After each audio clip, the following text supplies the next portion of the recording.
शांति। आज का प्रातः क्लास है 13 अक्टूबर 1967। रूहानी बच्चों प्रति बाप समझाते हैं। ये तो बच्चे समझते हैं रूहानी बच्चे माना आत्मा है, जो आत्म की स्थिति में रहते हैं, वो है रूहानी बाप के रूहानी बच्चे।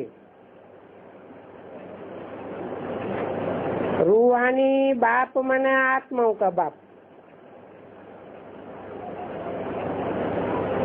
इसको कहा जाता है आत्मा और परमात्मा का मिलन,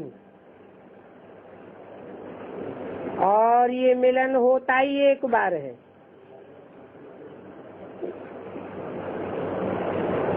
ये सब बातें तुम जानते हो। जैसे बैरिस्ट्री पढ़ते हैं तो पढ़ने वाले और टीचर के साथ समझ नहीं सकते, दूसरा टीचर कोई कैसे समझावेगा। बैरिस्टर ही टीचर चाहिए। ये फिर है विचित्र बात। विचित्र बाप विचित्र आत्माओं को समझाते हैं।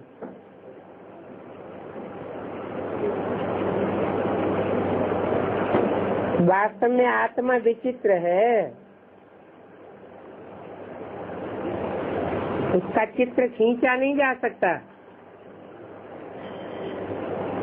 चित्र के विपरीत है। यहाँ इस सृष्टि पर आती है तो आत्मा का चित्र बनता है शरीर के द्वारा,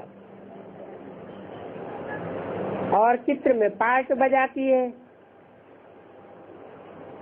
आत्मा तो सब में है ना,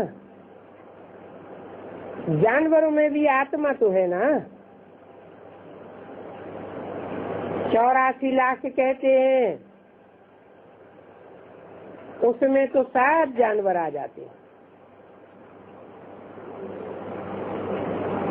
84 लाख योनियां होती हैं।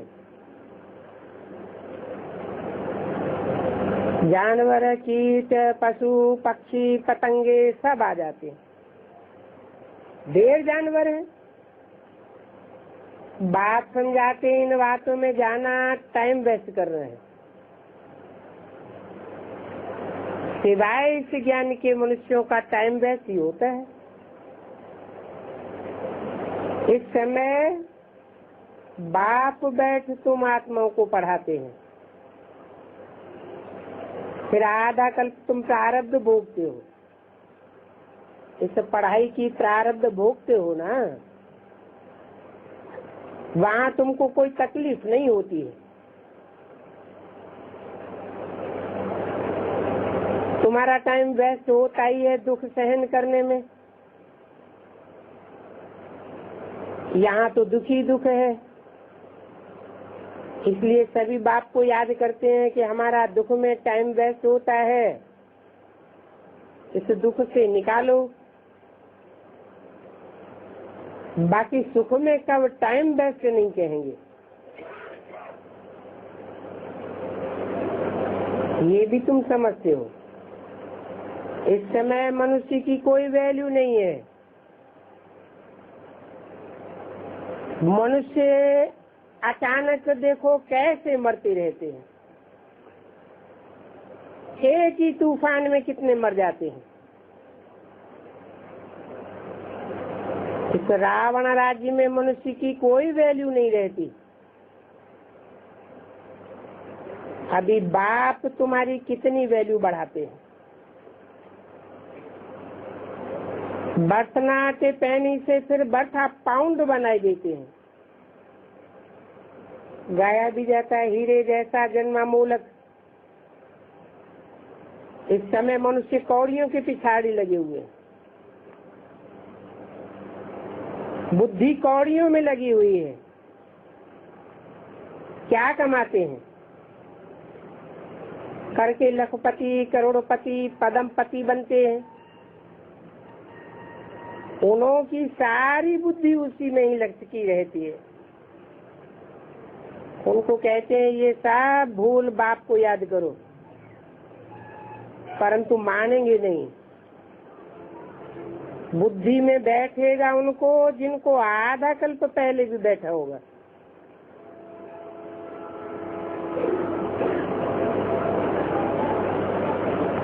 नहीं तो कितना भी समझाओ कभी भी बुद्धि में बैठेगा नहीं। तुम भी नंबरवार जानते हो कि ये दुनिया बदल रही है। बाहर में भी तुम ये लिख दो कि दुनिया बदल रही है, फिर भी कोई समझेंगे नहीं जब तक तुम किसी को समझाओ नहीं।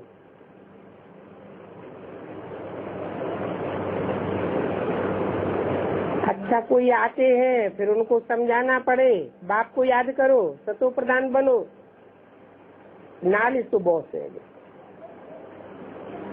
ये सूर्यवंशी, चंद्रवंशी, फिर है वैश्य सूर्यवंशी। अभी दुनिया बदल रही है, बदलाने वाला एक ही बाप है। ये भी तुम यथार्थ रीति जानते हो और तो कोई नहीं जानते कि पुरानी दुनिया से नई दुनिया बनाने वाला एक ही बाप है, और तो भी नंबरवार पुरुषार्थ अनुसार। माया पुरुषार्थ करने नहीं देती है। तो समझा जाता है ड्रामा अनुसार ही इतना पुरुषार्थ चलता नहीं है।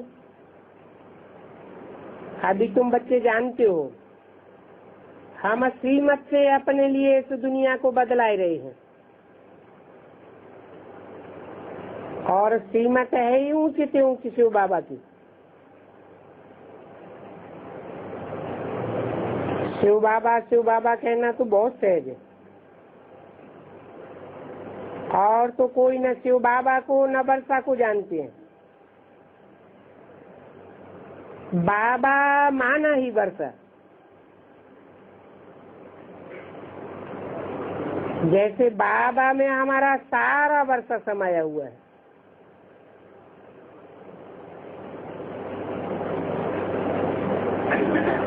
और बाबा भी सच्चा चाहिए ना।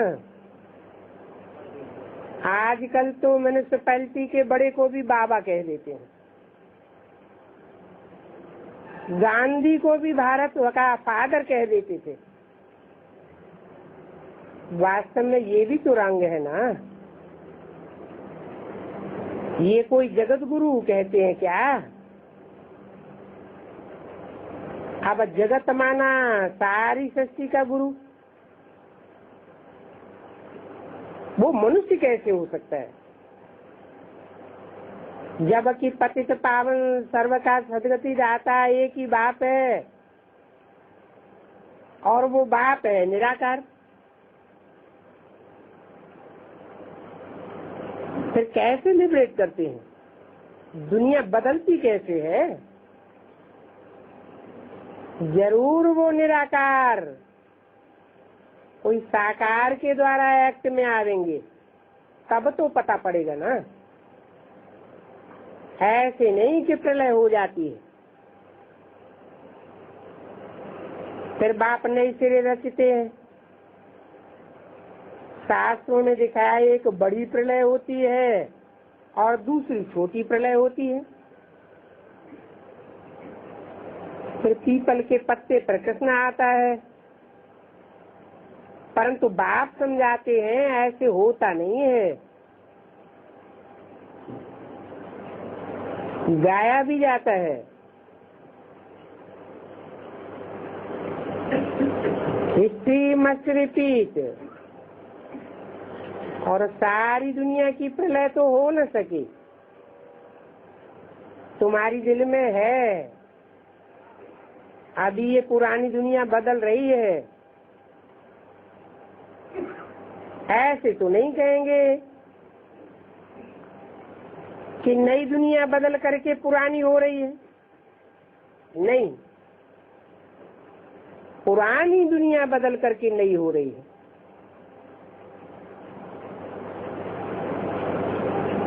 ये सब बातें बाप ही बैठ समझाते हैं।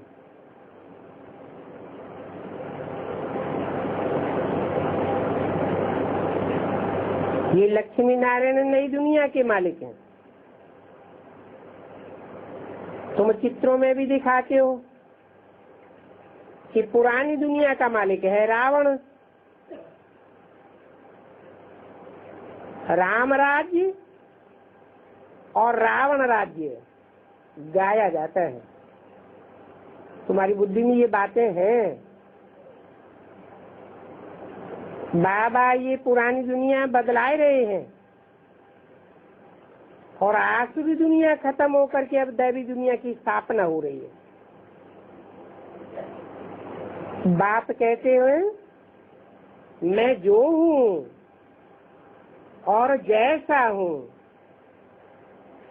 कोई बिरला ही समझते हैं। और कैसे दुनिया बदल रही है ये भी नंबरवार पुरुषार्थ अनुसार तुम बच्चे जानते हो।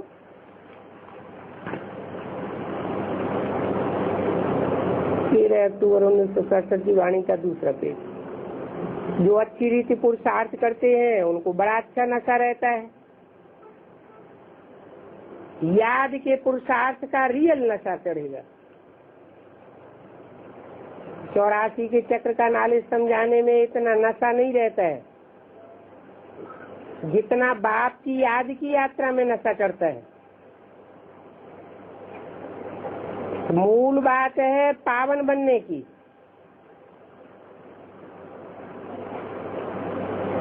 ज्ञान सुनाने करने से पावन नहीं बनेंगे, बाप की याद करने से पावन बनेंगे। पुकारते भी है कि आकर के पतित से पावन बनाओ, तो आना पड़े ना। ऐसे नहीं कहते हैं कि आकर के विश्व की बादशाही दो।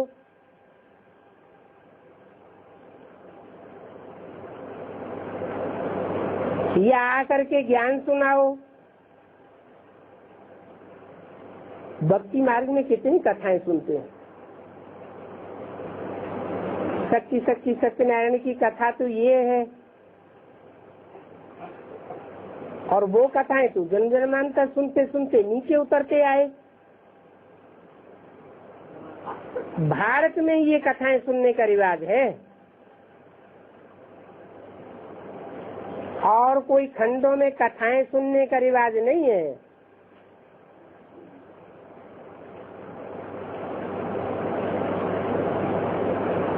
क्योंकि भारत में ही भगवान आकर के सच्ची सच्ची कथा सुनाते हैं।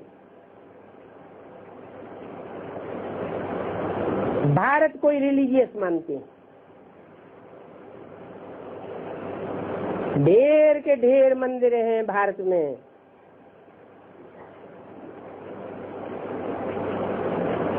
क्रिश्चियंस को तो एक ही क्राइस्ट की चर्च होगी। यहाँ तो ढेर मंदिर हैं। और रियल मंदिर तो वास्तव में एक शिव का होना चाहिए, और नाम भी एक होना चाहिए। परंतु यहाँ तो ढेर नाम है। विलायत वाले भी आते हैं मंदिर देखने के लिए। बेचारों को ये पता ही नहीं है कि भारत प्राचीन क्या था। 5000 वर्ष से पुरानी चीज तो कोई होती नहीं है। वो तो समझते हैं लाखों वर्ष की पुरानी चीजें मिली हैं। बाप समझाते हैं ये मंदिर आज बने होंगे, चित्र बने होंगे, इनको 2500 वर्ष हुए होंगे।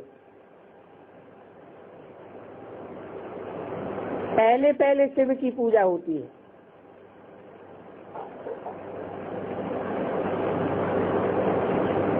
शिव की पूजा पहले क्यों होती है?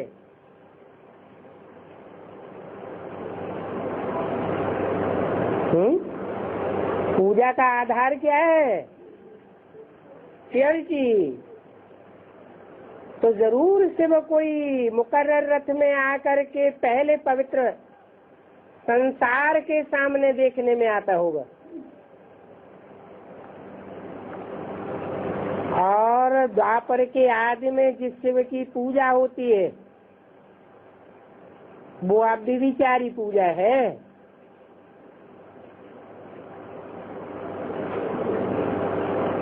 तो जो अब व्यभिचारी पूजा करते होंगे वो अब व्यभिचारी ज्ञान भी उठाते होंगे।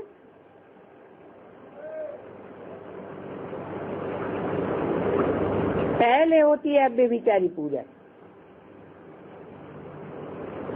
फिर होती है व्यभिचारी पूजा। ज्ञान भी पहले अब व्यभिचारी होता है, बाद में ज्ञान भी व्यभिचारी बन जाता है। कैसे?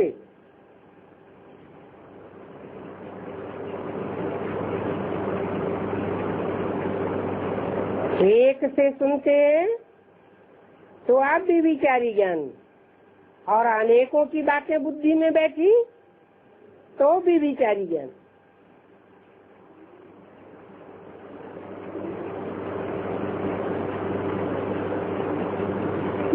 व्यभिचारी पूजा में ज्ञान की कोई बात नहीं होती है। पहले एक शिव की पूजा करते हैं, फिर होती है देवताओं की पूजा। अब तो देखो पानी की पूजा, मिट्टी की पूजा, सब की पूजा होती रहती है। अभी बेहद का बाप कहते हैं तुमने भक्ति मार्ग में कितना धन गंवाया है। ये अंधश्रद्धा युक्त पूजा करते करते कितने गरीब बन गए। कितने अथाह शास्त्र हैं। इन शास्त्रों को बनाने में कितना टाइम वेस्ट हुआ होगा, धन खर्च हुआ होगा, और अथाह चित्र बनाई गई, मूर्तियां बनाई गई, गीताएं कितनी ढेर की ढेर बनी होंगी। और इन सब बातों पर खर्चा करते करते सन्यासियों को देते देते माथा टेकते हुए तुम क्या बन गए? फायदा तो कुछ भी नहीं हुआ।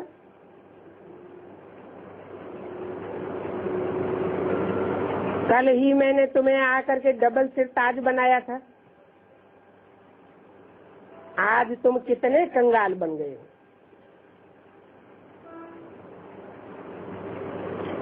कल की बात है ना, कल तुमको राजी दिया था, तुम भी समझते हो।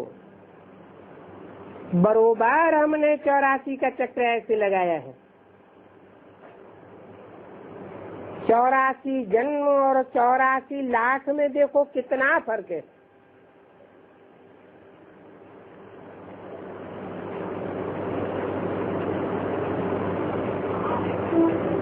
कितना बड़ा गपोड़ा लगाई दिया। 84 लाख योनियां तो हैं, परंतु मनुष्य 84 लाख योनियों में नहीं जाता है। अभी तुम जानते हो हम फिर से देवता बन रहे हैं तो देवताएं भी मनुष्य, परंतु वो दैवी गुणों वाले हैं और मनुष्य आसुरी गुण वाले हैं। अभी हम बाबा से वर्षा ले रहे हैं। बाबा घड़ी घड़ी ताकीद करते हैं। गीता में भी ये अक्षर है, मन मना भव। कोई कोई अक्षर गीता में ठीक है, बाकी तो गपोड़े हैं।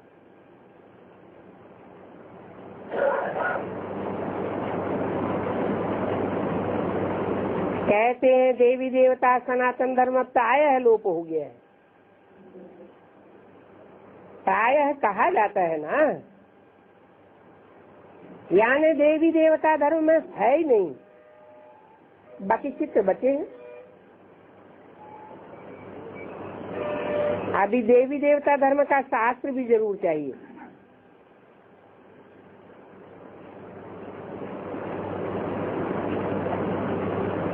चित्रों के ख्याल से ही गीता बैठ बनाई है। पहले चित्र बनाते हैं फिर गीता बनाई है। ये भी ड्रामा में नूद है, फिर भी यही सामग्री बनेगी। और सत्युग में ये कोई भी सामग्री नहीं होती है। तुम्हारा यादगार देखो कैसा बना है। तुम अभी समझते हो कि हम स्थापना कर रहे हैं, फिर भक्ति मार्ग में हमारी ही यादगार एक्यूरेट बनेगी। अर्थ के कार्य होती है, उसमें साफ खत्म हो जाता है।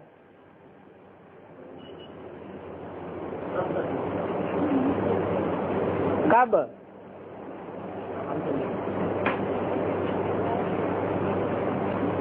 द्वापर के आदि में भी अर्थ केक होती है, तो स्वर्ग की सीनरियां सारी खत्म हो जाती है। और कलयुग के अंत में होती है बड़ी अर्थ केक। तब क्या होता है? कुछ भी नहीं रहता, यादगारें सारी खत्म हो जाती हैं। मंदिर, मस्जिद, गिरजाघर, गुरुद्वारे कुछ भी नहीं रहेंगे।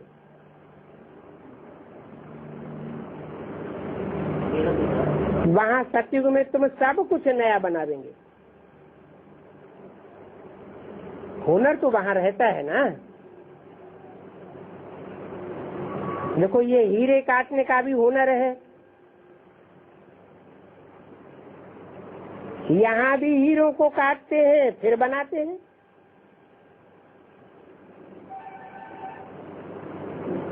तुम तो चैतन्य हीरे हो।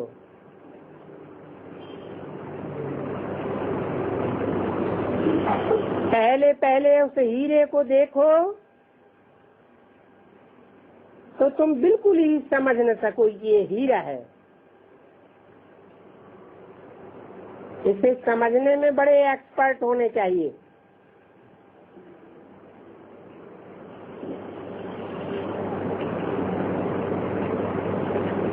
ये हीरे फिर वहां जाएंगे और ये सारा हुनर वहां जाएगा।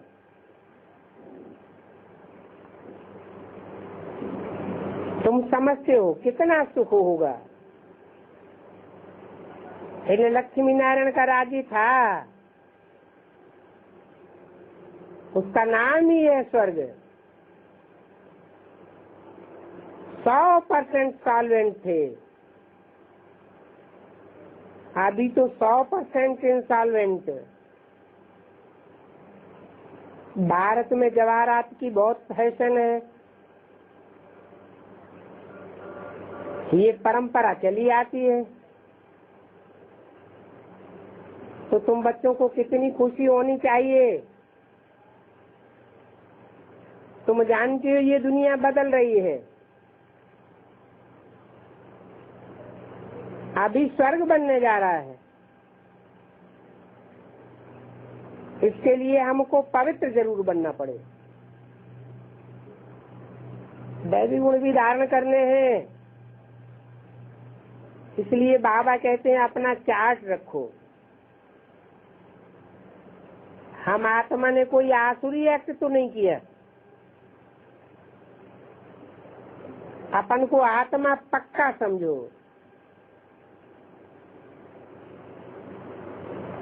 फिर कोई आसुरी एक्ट नहीं होगा। बीच बीच में देवान आता रहता है ना।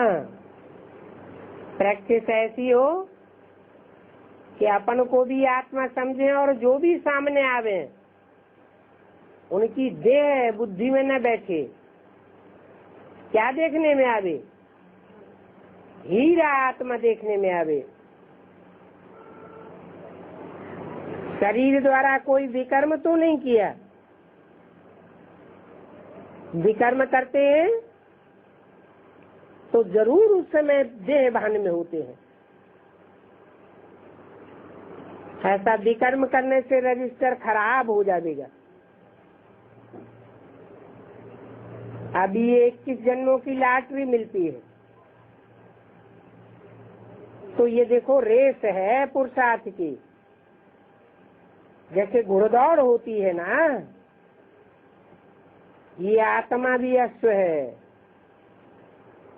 इसको कहते हैं राजस्व अश्वमेध अविनाशी ज्ञान यज्ञ। अपनी राजाई प्राप्त करने का ये मन रूपी घोड़े को स्वाहा करना है, स्वराज्य पाने के लिए। तो अश्व माने तुम आत्माओं को दौड़ी पहननी है। अभी घर वापस जाना है।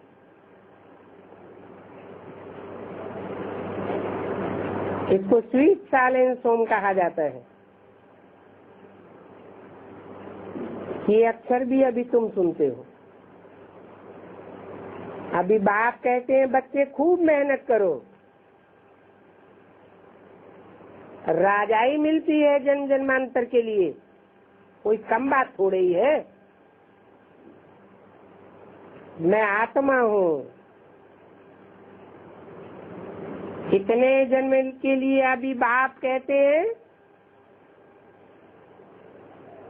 तुम्हारे 84 जन्म पूरे हुए। 13 अक्टूबर 1967 की वाणी का 3रा पेज। अभी फिर पहले नंबर से शुरू करना है। नए महलों में जरूर बच्चे ही बैठेंगे। जो बाप के बच्चे होंगे वो बैठेंगे। बाप के बच्चे बाप की ही बात मानेंगे और धर्म में कन्वर्ट होने वाले होंगे तो हैं? जो जिस धर्म का होगा वो उसी की बात मानेगा। इस्लाम धर्म में कन्वर्ट होने वाला होगा तो भले बाप भी कितना भी समझावे तो भी इस्लाम धर्म में ही चला जाएगा।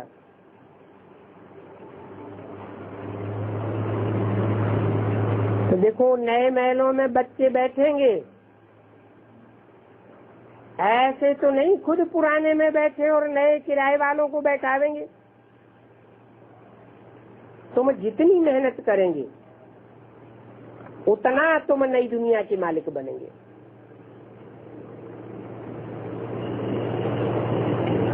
नया मकान बनता है तो फिर दिल होती है पुराने मकान को छोड़ करके नए में बैठे। तो देखो बाप बच्चों के लिए नया मकान बनाते ही तब है जब पहले वाला मकान पुराना हो जाता है।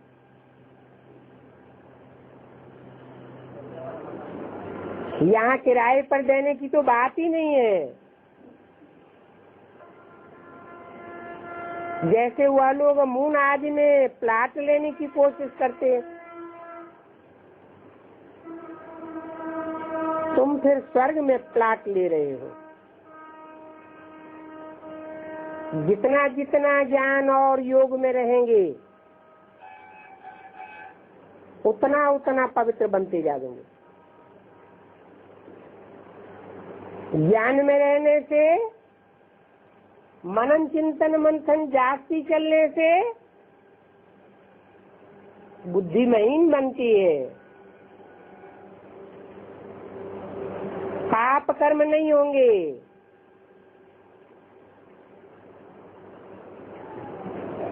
तो अपवित्रता भी नहीं होगी। ये राजयोग है। कितनी बड़ी राजाई मिलेगी। बाकी वह जो मून आज में प्लाट ढूंढते हैं वो सब है उनकी अति। ये चीजें जो सुख देने वाली हैं वो ही फिर विनाश करने दुख देने वाली बन जाएंगी।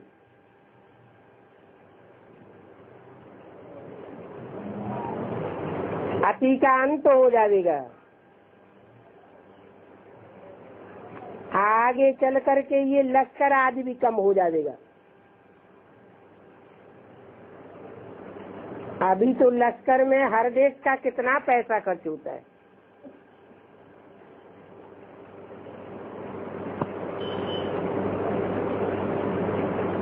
लश्कर आदि का क्या करेंगे? बम से ही फटाफट काम होता जाएगा। अभी तो उन्हों को काम में नहीं लगावे तो खिलाना भी पड़े। तो ये ड्रामा बना हुआ है। जब समय होता है तो अचानक विनाश हो जाता है।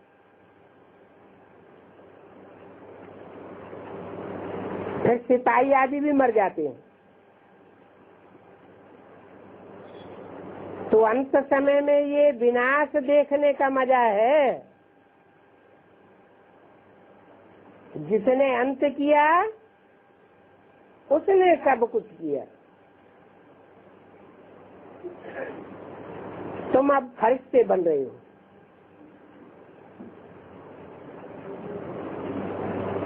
तुम जानते हो कि ये विनाश किसके लिए होना है? ये विनाश किसकी खातिर होगा? हमारी खातिर ये विनाश होगा।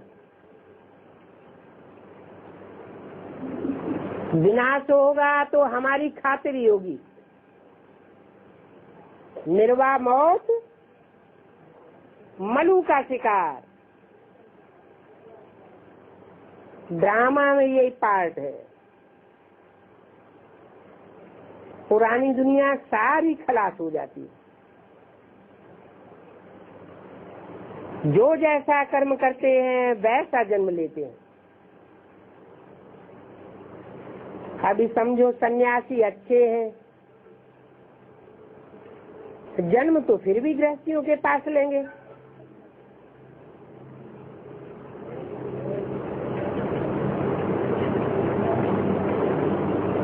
उनको श्रेष्ठ जन्म तो मिल न सके।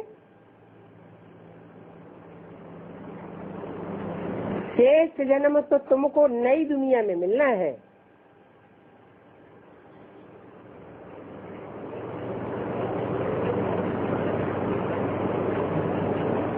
वो सन्यासी तो फिर भी संस्कारों अनुसार वह सन्यासी ही बनेंगे। तुम अभी संस्कार ले जाते हो नई दुनिया के लिए, तो जन्म तो जरूर भारत में ही लेंगे। जो बहुत अच्छे रिलीजियस माइंडेड होंगे उनके पास जन्म लेंगे।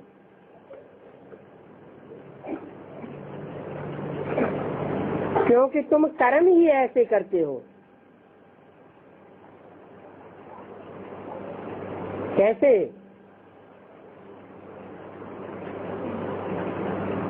तुम्हारे संस्कार पक्के हो जाते हैं। कैसे कर्म करने के लिए? जैसे कर्म करने के लिए बाप श्रीमत देते हैं,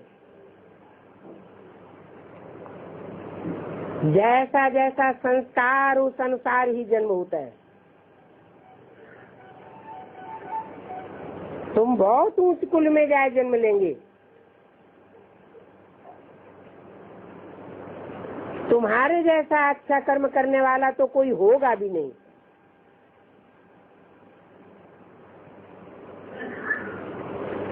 जैसी पढ़ाई और जैसी सर्विस वैसा जन्म मिलेगा।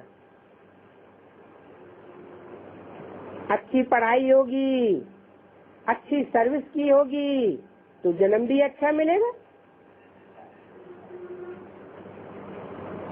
पढ़ाई में रेगुलर नहीं रहे, पंक्चुअल नहीं रहे,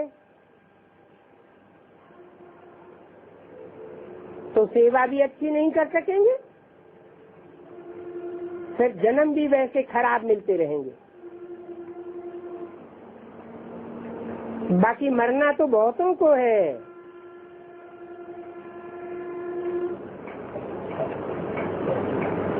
पहले रिसीव करने के लिए भी जाना है।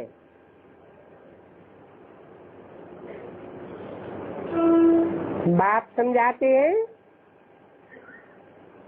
अभी ये दुनिया बदल रही है, जो कुछ समझते हैं उन्हें जास्तिक टिक टिक में नहीं जाना चाहिए। बाप ने तो साक्षात्कार कराया है।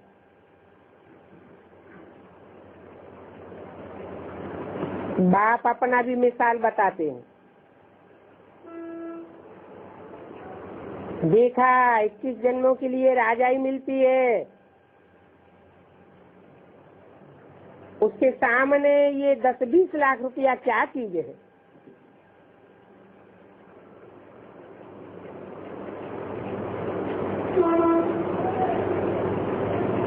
अलग को मिला अल्लाह, बे को बादशाही।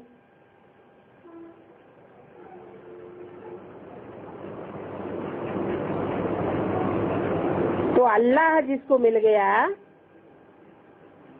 इस दुनिया में, और बे को मिली बादशाही, तो ज्यादा ऊंची चीज कौन सी हुई? अलग जास्ती ऊंची चीज हो गई। और बादशाही को तो ऐसे कहेंगे जैसे गदाई मिल गई।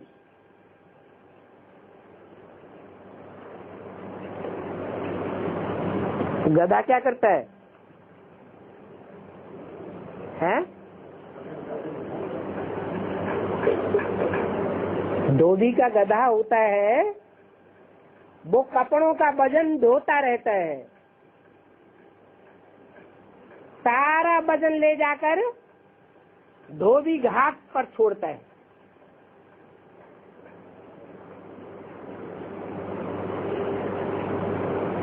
यज्ञ के आदि से ही ये धोबी घाट चलता चला आया।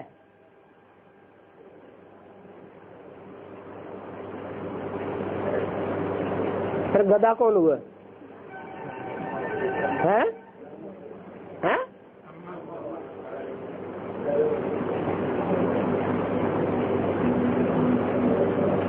बाप कहते हैं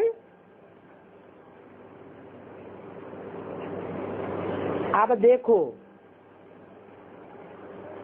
तुम्हें गदाई चाहिए या राजाई चाहिए?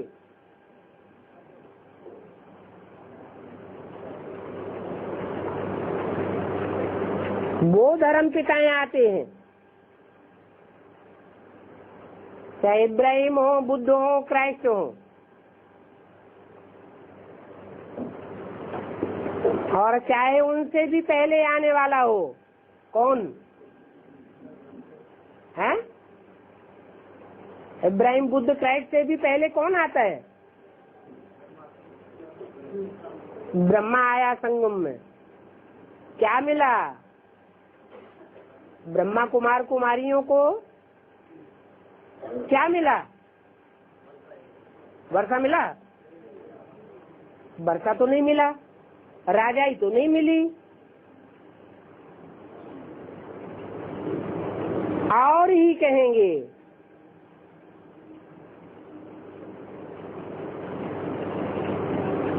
कि रावण संप्रदाय के भांति बन गए।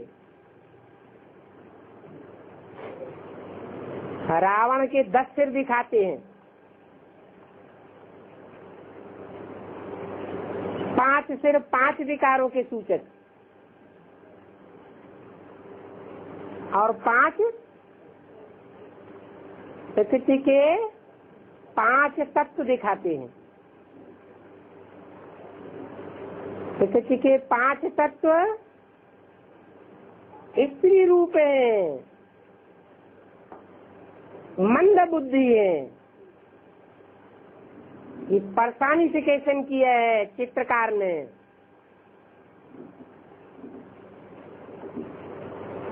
और रावण के 5 मुख पुरुष मुख हैं,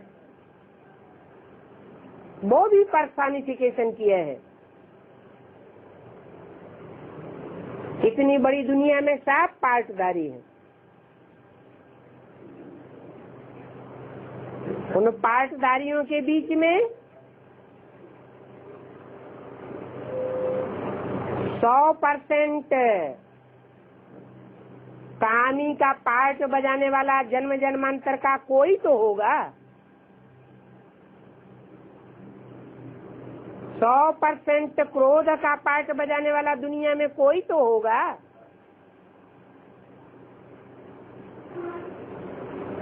इसलिए चित्र किसकी यादगार है?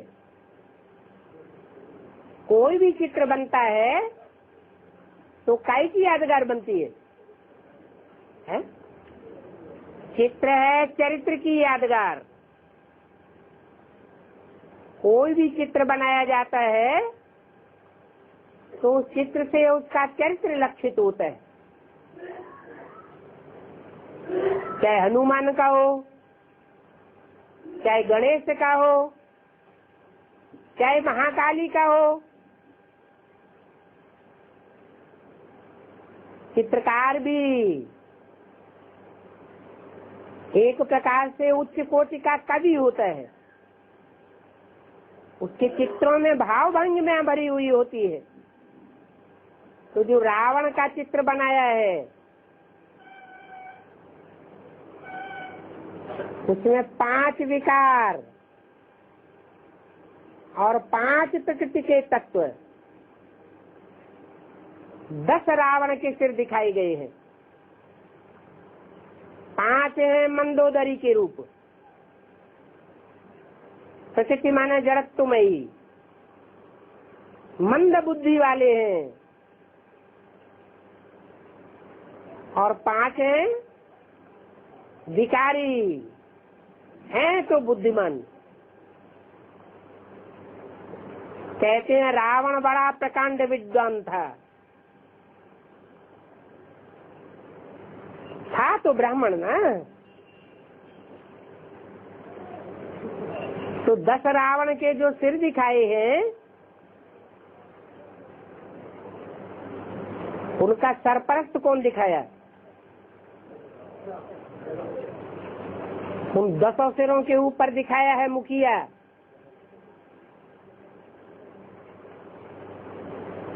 यज्ञ के आदि से ही शूटिंग करता चला आया।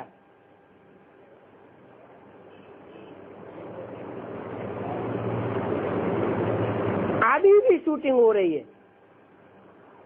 काहे की शूटिंग हो रही है? यज्ञ के आदि से क्या शूटिंग की?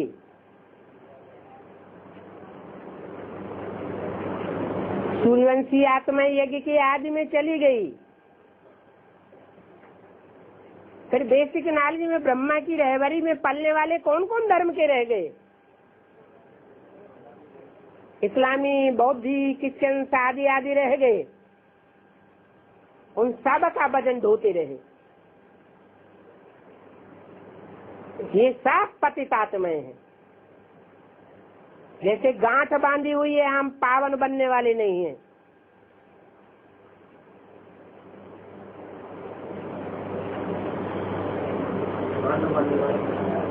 मैंने पक्का कर लिया। हम एक की मत पर नहीं चलेंगे।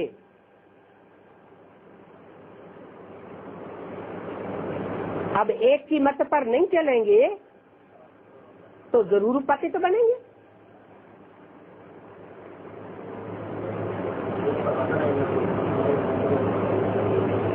तो गधे का चित्र दिखाया है। और धर्म पिताएं इतने खतरनाक नहीं है जितना ये गधा खतरनाक हो गया। और धर्म पिताओं की बुद्धि में फिर भी बैठेगा, जल्दी बैठेगा कि गीता का भगवान कृष्ण साकार नहीं हो सकता, कृष्ण उर्फ दादा लेखराज नहीं हो सकता। लेकिन गधे की बुद्धि में अभी भी बैठता नहीं है, और उसके जो फॉलोअर्स हैं उनकी बुद्धि में भी ये बात नहीं बैठ सकती। पहले तो मुखिया की बुद्धि में बैठे, फिर फॉलोअर्स की बुद्धि में बैठे। इसलिए बोला यज्ञ के आदि में भी अलग को मिला अल्लाह, वो तो मस्त हो गया। हमें ये यज्ञ की कारोबारी नहीं चाहिए। कौन सी कारोबारी है? ये गोरख धंधा है। कौन सा गोरख धंधा है? जिसकी यादगार में गोरखपुर में गुरु गोरखनाथ का मंदिर बना हुआ है। गौ रक्ष, रक्ष माने रखना, गौओं को रखने का धंधा। यज्ञ के आदि से ही ये कृष्ण की आत्मा ये गौओं को रखने का धंधा करती चली आई। बहुत गौएं इकट्ठी होंगी तो हम भगवान साबित हो जाएंगे।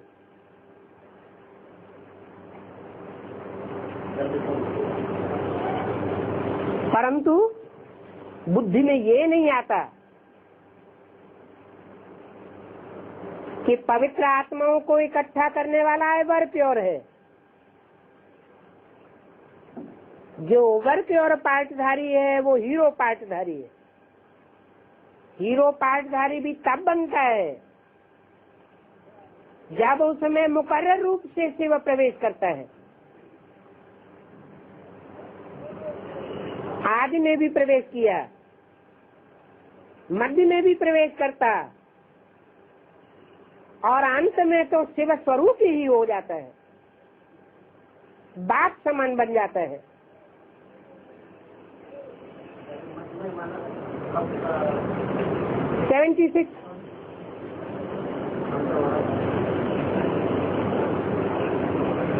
अंत माना जब नारायण बन जाता है।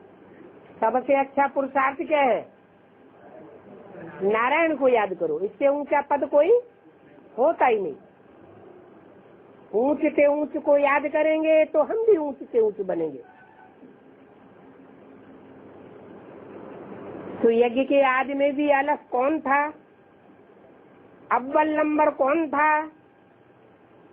अल्लाह, जिसे कहा जाता है अल्लाह माने ऊंचे से ऊंचा। वो पार्टधारी कौन था? ये ब्रह्मा की सोल नहीं समझ सकी, और ब्रह्मा के फॉलोअर्स भी नहीं समझ सके। है कौन? हाँ, झाड़ के चित्र में नास्तिक कहाँ बैठा हुआ है? वो भी तो बाजू में बैठता है। नास्तिक किसे कहा जाता है? बाबा ने क्या परिभाषा बताई? जो बाप और बाप के रचना को नहीं जानता है उसे क्या कहेंगे? नास्तिक। बाप है गीता का भगवान, और गीता के भगवान बाप की बात बुद्धि में नहीं बैठी तो बाप की रचना को भी नहीं समझेगा। यज्ञ के आदि में भी अगर ब्रह्मा की बुद्धि में ये बैठ गया होता कि साक्षात्कारों का क्लैरिफिकेशन देने वाला ही हमारा गुरु है, यही हमारा बाप है, यही हमारा टीचर है, तो कोई भेद पैदा नहीं होता।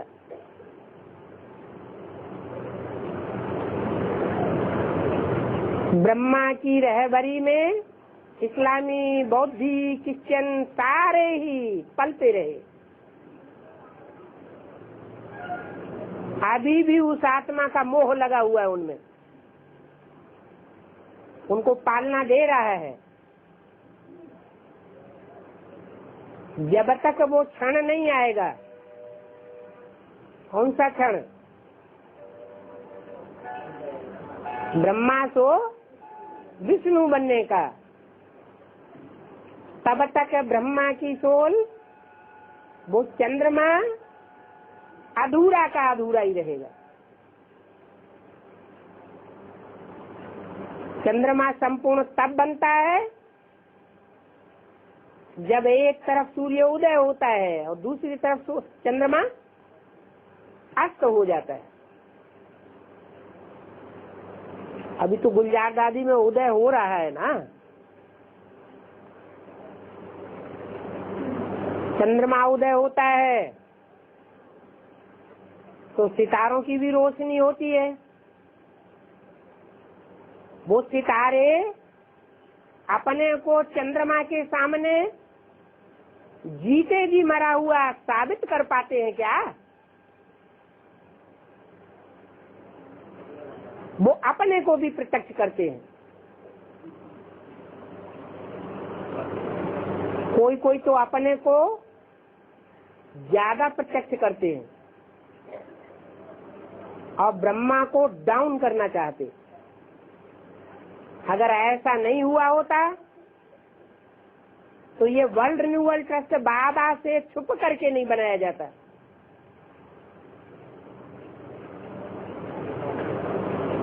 रात में ऐसे ही होता है, चंद्रमा की रोशनी भी होती है और सितारों की भी रोशनी होती है। तो चंद्रमा के साथ उगने वाले जो भी सितारे होते हैं वो अपने को पूरा सरेंडर नहीं कर पाते। और सूर्य के साथ सितारे नहीं होते हैं क्या? सूर्य के साथ भी सितारे होते हैं, लेकिन वो अपने प्रकाश को सूर्य के प्रकाश में मर्ज कर देते हैं। मन मना भव, जो मेरे अंदर संकल्प वो बाप के संकल्पों में तिरोहित हो जाने चाहिए। जो बाप का संकल्प तो सितारों का संकल्प, ये भारतीय परंपरा है। जब तक बाप जिंदा है, बाप ही सर्वे सर्वा। वानप्रस्थ भी हो जाएगा तो भी बच्चा बाप से पूछ पूछ करके चलेगा। ये भारत की पारिवारिक परंपरा चलती रही। जब से ये विदेशी आए, विदेशी धर्म पिताएं आए, इन्होंने भारत की परंपरा को तोड़ दिया। पारिवारिक व्यवस्था टूटती चली गई। अभी वो धर्म, वो धारणा प्रायः लोप हो चुकी है। विरल कहीं ऐसे परिवार देखने में आते हैं भारतवर्ष में, दूसरे देशों में नहीं, जिन परिवारों में एक ही मुखिया होता है। 60-70 लोगों का खाना एक चूल्हे पर बनता है।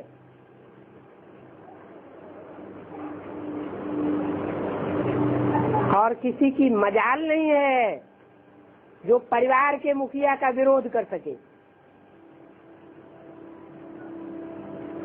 जैसे सतयुग में सारी सत्ता एक राजा के हाथ में होती थी, धर्म सत्ता भी राजा के हाथ में, राज्य सत्ता भी राजा के हाथ में। ऐसे पारिवारिक व्यवस्था चलती है। लेकिन वो प्रायः लोप देखने में आता है। मोस्टली परिवार विदेशियों से प्रभावित हो गए और प्रभावित होने के कारण सब बिखर गए।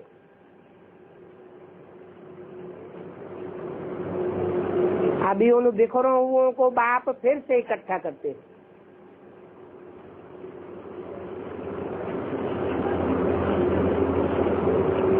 उसके लिए निमित्त बनता है अलग पहली आत्मा। 500 करोड़ जो भी पार्टधारी हैं, उनमें जो हीरो पार्टधारी राम की आत्मा है, वो परिवार को बांधने के लिए निमित्त बनती है।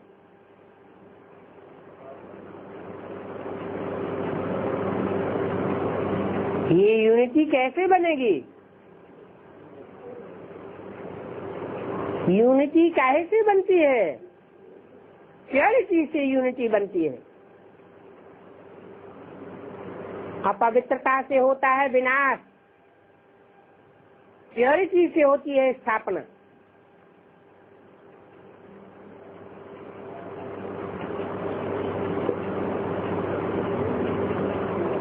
लेकिन बुद्धि से समझने की बात है। ऊंच से ऊंच पवित्रता क्या है और बड़ी से बड़ी अपवित्रता क्या है?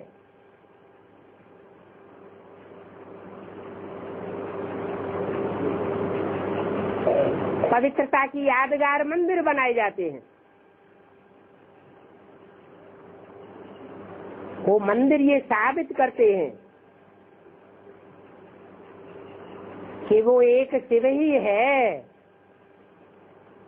जो इस संसार में एवर प्योरिटी का पार्ट बजाता है।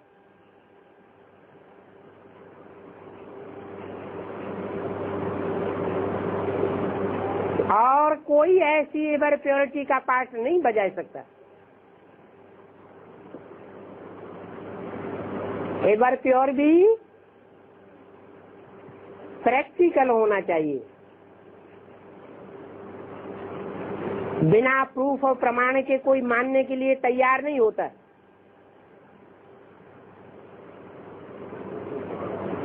इसलिए बोला जो पवित्रता के लिए पुरुषार्थ करते हैं, ऊंच से ऊंच पुरुषार्थ करते हैं, लक्ष्य ऊंच से ऊंच रहता है, वो विश्व के मालिक बन जाते हैं। बनाने वाला है बाप है? लक्ष्य माने गोल,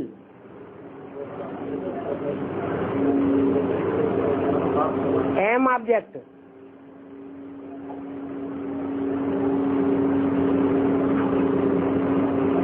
बनाने वाला बाप ऊंचे से ऊंचे है, तो ऊंचे से ऊंचा लक्ष्य देगा या नंबरवार लक्ष्य देगा? ऊंचे से ऊंचा लक्ष्य देता है। कोई तो ये नहीं कहता कि मैं तुम्हें दास दासी बनाऊंगा। सबके लिए लक्ष्य है। तुम राजाओं का राजा बन सकते हो।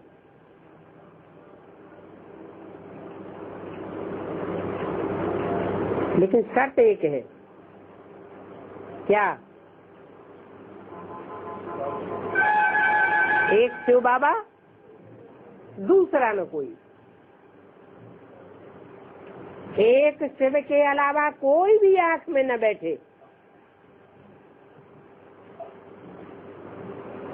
उसके मुकाबले कोई का महत्व बुद्धि में न बैठे।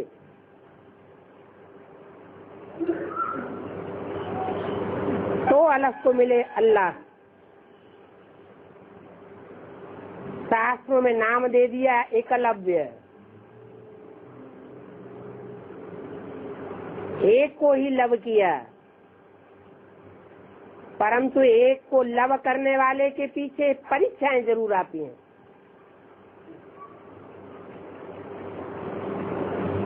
प्रैक्टिकल परीक्षाओं से पास हुए बगैर कोई भी विश्व की बादशाही नहीं ले सकता। नंबरवार बनते हैं। सहयोगी नंबरवार बन जाते हैं। जो नंबरवार सहयोगी बनते हैं उनके हाथ में वास्तव में विश्व की बादशाही आती है। जैसे नेहरू जी के लिए कहा जाता था बेताज बादशाह, वास्तव में बेताज बादशाह भारत में शंकर को दिखाया गया है। और देवताओं के ताज होते हैं, शंकर को कोई ताज नहीं दिखाया जाता। शक्तियों को भी ताज होते हैं, कही जाती हैं शिव शक्तियां। पार्वती को भी ताज होता है, लेकिन शंकर को ताज नहीं दिखाया जाता। बाप तो कहते हैं बच्चे, I am your most obedient servant. तुम मेरे सामने सरेंडर होते हो तो मैं तुम्हारे सामने सरेंडर हो जाता हूँ।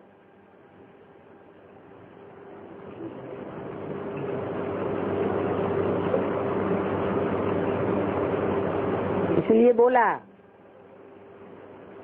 अलग को मिला अल्लाह और बे को मिली गधाई। भागीदार को गधाई दे दी। कौन सा भागीदार है? कौन सा भागीदार है? अरे दोनों ही एक दूसरे के भागीदार थे।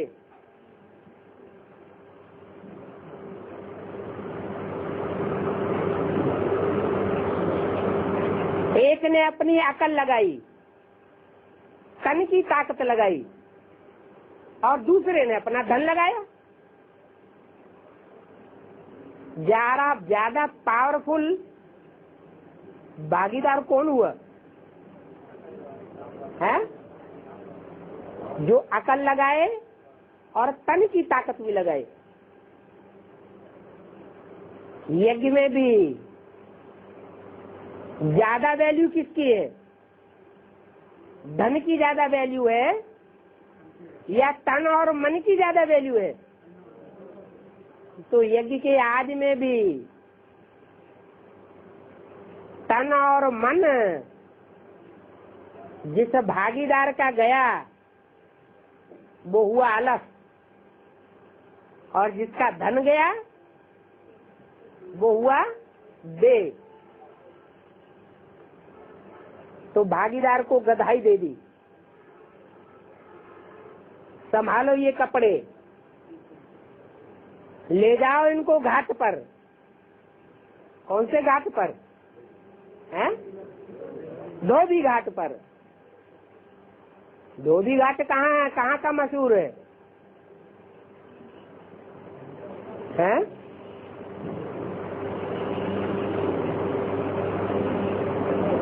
अरे हैं? ओम शांति।